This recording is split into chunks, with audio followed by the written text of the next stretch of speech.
انگریز کے دور میں ایک انگریز جرنل دلی کی جامع مسجد گھومنے آیا اپنے بچوں کے ساتھ۔ اردو بازار کی طرف سے سیڑھیاں چڑھا تو وہاں مانگنے والے گداگر بیٹھے ہوئے تھے، وہ اعلان کرتے تھے بار بار اللہ کے نام پر کچھ دو۔ اس انگریز نے اپنی جیب میں سے کچھ پیسے نکالے، ایک گداگر کو دیے۔ جب وہ آگے چلا تو اس کا بٹوا، اس کا ویلٹ وہاں پر گر گیا۔ کہاں پر؟ دلی جامع مسجد کی سیڑھیوں پر اس کا ویلٹ گر گیا۔ اب ایک مسلمان گداگر بیٹھا ہوا تھا، اس نے وہ بٹوا اٹھا کے اپنے پاس رکھ لیا اس نیت سے کہ یہ جب مسجد گھوم کے واپس آئے گا تو میں اس کو دے دوں گا۔ لیکن اس نے ساری مسجد گھومی، ادھر سے چڑھا، دوسرے دروازے سے باہر چلا گیا۔ اس واقعے کے 10 سال بعد وہ پھر دلی آیا، کچھ مہمان اس کے ساتھ تھے۔ جب وہ دلی کی جامع مسجد پھر چلنے کے لیے آیا، گھومنے کے لیے، وہ گداگر وہاں بیٹھا ہوا تھا، اس نے پہچان لیا کہ تو وہی انگریز ہے۔ اب انہوں نے آج اس سے مانگا نہیں بلکہ اس کو آواز دی، صاحب کہہ کے بلایا کہ صاحب آپ سے مجھے ایک کام ہے۔ اس نے پوچھا کیا کام ہے؟ تو اس نے اپنی اس بوسیدہ بوری میں سے ایک بٹوا نکال کے اس کو پکڑایا کہ آج سے 10 سال پہلے جب آپ اپنے بچوں کے ساتھ آئے تھے تو آپ کا یہ بٹوا گر گیا تھا، میں نے سنبھال کے رکھا ہے۔ تو اس انگریز نے اسے کھولا تو سارے کے سارے پیسے ویسے ہی تھے۔ تو اس نے اس کو کہا تو بیوقوف ہے، وہ اس کے اندر تو 10,000 پاؤنڈ ہے، اتنا پیسہ ہے کہ تم مکان خرید لیتے، کاروبار کرتے، اتنا پیسہ تھا اس بٹوے میں۔ تو اس مانگنے والے گداگر نے اس انگریز کو کہا کہ نہیں، آپ میری بات نہیں سمجھتے، یہ ہمارے عشق کا معاملہ ہے۔ اس انگریز نے پوچھا اچھا اس میں بھی کوئی عشق کا دخل ہے؟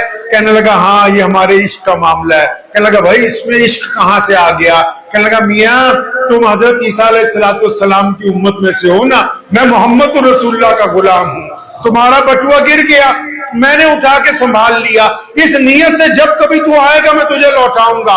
سنبھالا اس لیے کہ کل قیامت کے دن تیرے نبی میرے نبی کو شکایت نہ لگا دے اور ان کو ان کے سامنے خفگی نہ اٹھانی پڑے۔ مجھے محمد رسول اللہ کی عزت بڑی پیاری ہے، اس لیے یہ سنبھال کے رکھا کہ جب بھی کبھی تو آئے گا میں تجھے لوٹا دوں، کہہ کے قیامت والے دن محمد رسول اللہ کو پریشانی کا سامنا نہ کرنا۔ عشق صرف اسی وقت تھوڑی ادا ہوتا تھا، عشق تو آج بھی ادا کیا جا سکتا ہے۔ چلتے ہوئے راستے میں 2-4 پتھر اگر گرے ہو کسی پہاڑی سے، اس نیت سے گاڑی روک کے، سائیکل روک کے، موٹر سائیکل روک کے ان کو اٹھا کے ایک طرف کر دیں کہ کوئی اور گزرے گا اور وہ اس سے ٹکرا کے گر جائے گا، اس کے گھر میں حادثہ ہو جائے گا، مبادہ میں اس کے لیے راستہ صاف کر دوں، محمد رسول اللہ مجھ سے راضی ہو جائے، ان کا رب مجھ سے راضی ہو جائے۔ عشق تو آج بھی ادا ہو سکتا ہے۔ عشق تو راستے میں چلتے ہوئے جب کسی کی بیٹی سامنے آ جائے، وہ چاہے بیٹی مسلمان کی ہو، چاہے بیٹی کسی ہندو بھائی کی ہو، چاہے بیٹی کسی سکھ کی ہو، چاہے بیٹی کسی عیسائی کی ہو، چاہے بیٹی کسی دلت کی ہو، چاہے بیٹی کسی جینی کی ہو، چاہے بیٹی کسی بودھی کی ہو، اگر مسلمان چلا جا رہے اس کے سامنے کسی کی بیٹی آ گئی یا اپنی نظریں شرم و حیا سے جھکا لے کہ کل قیامت کے دن مجھے رسول اللہ کے سامنے شرمندگی نہ اٹھانی پڑے، میں رسول اللہ کا امتی ہوں، میں اپنی آنکھوں سے کسی کی بیٹی کی طرف زنا کی نگاہ نہیں ڈال سکتا۔ عشق تو آج بھی ادا ہو جائے گا، ادا کرنے والوں کی ضرورت ہے۔ عشق تو اب بھی ادا ہو سکتا ہے۔ جب محمد رسول اللہ نے کہہ دیا کہ نشہ کرنا حرام ہے، عشق تو اب بھی ادا ہو سکتا ہے۔ جب 3-4 لوگ کہیں کہ چلو ہمارے ساتھ چرس کی سگریٹ پیتے، چلو ہمارے ساتھ بھانگ ملا کے پیتے، چلو ہمارے ساتھ شراب پیتے، چلو ہمارے ساتھ بدمعاشی کرتے، عشق تو اب بھی ادا ہو سکتا ہے۔ دل میں محمد رسول اللہ کی محبت چاہیے، عشق کی ادائیگی تو آج بھی قدم قدم پر ادا کی جا سکتی ہے. وہ جب کوئی بندہ آپ کو نشے کے لیے بلائے, آپ کو غلط کام کے لیے بلائے, تو آپ کے دل میں آپ کے نبی کی محبت معجزن ہو کہ میں محمد الرسول اللہ کا غلام ہوں, میں نے جن سے وفاداری کا عہد لے رکھا ہے, اگر میں اس عہد کو توڑ دوں گا تو میں اپنے رب اور رسول صلی اللہ علیہ وسلم کے سامنے کیا جواب دوں گا. عشق تو اب بھی ادا ہو سکتا ہے کہ اگر کوئی بھائی اپنا راز آپ کے پاس رکھ دے, اگر کوئی دوست اپنا راز آپ کے پاس رکھ دے, اگر کوئی غیر مسلم دوست کوئی امانت آپ کے پاس رکھ دے, اگر کوئی پڑوسی آپ کے پاس اپنا حق چھوڑ کے چلا جائے, عشق تو اب بھی ادا ہو سکتا ہے کہ امانت میں بندہ خیانت کرنے والا نہ ہو, امانت کی حفاظت کرنے والا ہو, امانت کی دیانتداری کے ساتھ واپسی کرنے والا ہو. اگر جذبہ عشق محمد الرسول اللہ سے ہوگا تو آج بھی لوگ یہ کہہ سکتے ہیں آپ کو چلتے ہوئے کہ فلاں بندہ جو ہے یہ محمد رسول اللہ کا سچا عاشق ہے, یہ دنیا کا کوئی غلط کام اس لیے نہیں کرتا کیونکہ اسے رسول اللہ سے محبت ہے. ابھی امریکہ میں ایک جو سوسائٹیاں ہوتی ہیں نا, تو ایک بہت بڑے رائٹر ہیں یاسر صاحب, تو انہوں نے یونیسیف کی ایک رپورٹ نقل کی ہے. تو وہاں ایک سوسائٹی سن 2001 میں بنائی گئی تھی. وہ لوگ ریسرچ کرتے ہیں, انگریزوں کی عادت ہے ریسرچ کرنی, تو انہوں نے ریسرچ کے لیے پوری دنیا سے مسلمانوں کے ایک ایک دو دو گھر وہاں لا کے بسائے, ایک ٹاؤن بنایا اور ان کو اپنی طرح کا لباس پہننا شروع کیا. وہاں مسجد بھی بنا دی, کمیونٹی سینٹر بنایا. انہوں نے یہ کوشش کی کہ ایک آئیڈیل مسلمان بنائیں جو نماز پڑھتا ہو, روزے رکھتا ہو, لیکن اللہ اور اس کے رسول کی محبت اس کے دل میں.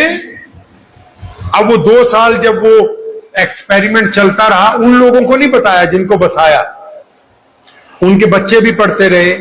تو جس بندے کے پاس یہ پروجیکٹ تھا اس نے اپنی پروجیکٹ رپورٹ کی سرخی میں لکھا کہ دین محمد صلی اللہ علیہ وسلم ختم نہیں ہوگا. اب جو دین کا پروجیکٹ مینیجر تھا اس پلان کا, اس نے اسے بلا کے پوچھا کیوں یہ تم نے ایسا کیوں لکھا, اتنا پیسہ ہم نے لگایا. کہنے لگا میں نے اس لیے ایسا لکھا کہ ابھی ان کے گھر پہ ایک شادی تھی وہاں جہاں ان کو بسایا 20 گھروں کو. کہتا اس شادی میں بھی تھا. کمیونٹی سینٹر میں شادی ہوتی, باہر کے ملکوں میں کیا ہوتا ہے مسجد ہوتی ہے, ساتھ میں شادی کا گھر ہوتا ہے, ساتھ میں مسافر, سارا چیزیں ایک ہی جگہ بناتے ہیں. تو اس نے کہا کمیونٹی سینٹر میں شادی تھی تو میں بھی شادی میں شریک تھا, تو مسلمان میوزک لگا کے اپنا سیلیبریٹ کر رہے تھے, تو جب اذان ہوئی تو انہوں نے میوزک بند کر دیا. تو یہ تو کوئی بڑی بات نہیں ہے, جب بھی اذان ہوتی ہے تو دنیا کے سب لوگ چاہے وہ کسی بھی مذہب سے تعلق رکھتے ہوں, جب اذان ہوتی ہے تو وہ ایک دفعہ اپنی گفتگو کو بند کر دیتے ہیں.